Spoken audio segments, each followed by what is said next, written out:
She thought it was a cold. That is how it starts. That is always how it starts. Facial pain, then a cough that would not go away. She worked outside on a Greek island in September. Hot, dry, dusty air, flies everywhere. It made sense that she felt unwell. She took something for the pain. She waited for the cough to pass. Then one morning she sneezed, and worms came out of her nose.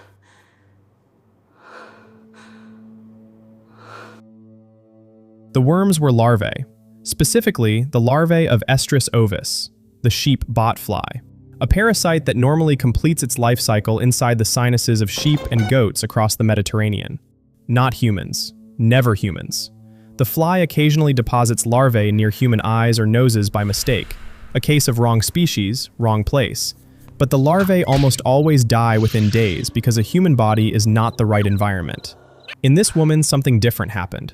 The larvae survived. They migrated through her nasal passages. They found their way into her paranasal sinuses, and they did something that had never been documented before in a human host. They pupated. Pupation is the stage between larva and adult fly. The larva encases itself, transforms internally, and emerges as a flying insect. In sheep, it happens in the soil after the larvae are expelled. In this woman, it happened inside her skull. The pain she had felt for weeks was not a cold. It was the larvae moving through tissue that had never been designed to host them. The cough was her body trying to expel something it could not identify. The sneeze was the moment the larvae, now mature enough to be expelled, finally came out. She brought them to the hospital in a bag. The doctors, according to the case report published in Emerging Infectious Diseases, described the diagnosis as biologically implausible. They ran the DNA anyway. Oestrus ovis, confirmed. Here is what makes this case medically extraordinary, beyond the obvious horror of it. He actually has stupid baby syndrome. Fly larvae developing inside a human host to the point of pupation is essentially undocumented. The human immune system is not passive. It attacks foreign organisms aggressively. That these larvae survived long enough to reach pupation means something about this woman's anatomy or immune response allowed them to persist in an environment that should have killed them within days.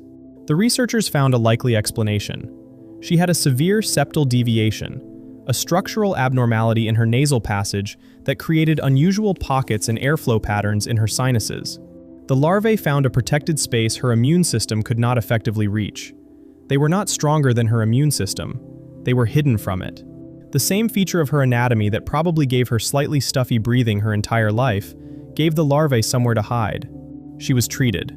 The remaining larvae were removed. She recovered completely.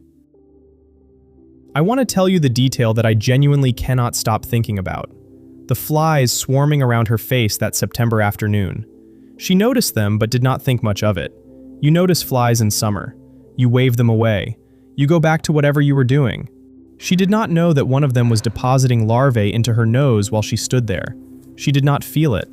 There was nothing to feel. By the time she felt anything at all, 3 weeks had passed. 3 weeks in which the larvae had been growing inside her. She was outside, on a beautiful Greek island, in September sun, surrounded by sheep and warm air and blue water somewhere in the distance. And something was already living in her head.